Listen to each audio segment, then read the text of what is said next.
Welcome to our channel. Today we how to set up Fitbit Charge 6 easy guide step by step clearly. To set up your Fitbit Charge 6, start by removing the device from its packaging.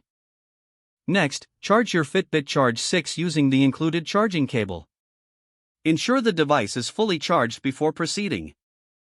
Download the Fitbit app from the App Store or Google Play Store. Open the Fitbit app on your smartphone. If you already have a Fitbit account, sign in using your credentials. If you are new to Fitbit, create a new account by following the prompts in the app. Once logged in, tap on your profile icon in the upper left corner.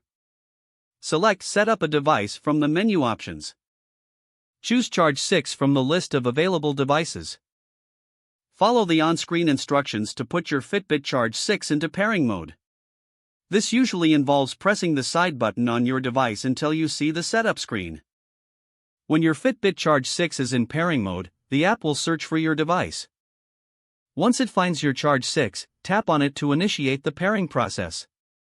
You may be prompted to confirm a code displayed on both your device and the app. After confirmation, your Fitbit Charge 6 will begin the setup process. Allow the setup to complete, and personalize your settings as you wish. Choose preferences for notifications, health tracking, and any other features you want to enable. Once everything is set up, you can sync your Fitbit Charge 6 with the app to start tracking your activities. Now you're all set to begin using your Fitbit Charge 6. If the page does not load, refresh the browser or try again in a private or incognito window.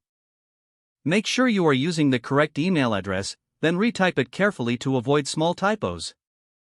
If your password is not accepted, use the reset option and create a new strong password you can remember. Check your spam folder for verification or security emails, then complete any requested confirmation steps. Enable two-factor authentication if available to improve account security and reduce unauthorized access risk. After signing in, review your profile details so your contact information and settings are accurate and current. If you see an error message, note it down and try again after restarting your device and internet connection. Log out when you finish, especially on shared devices, to keep your account and payment information secure.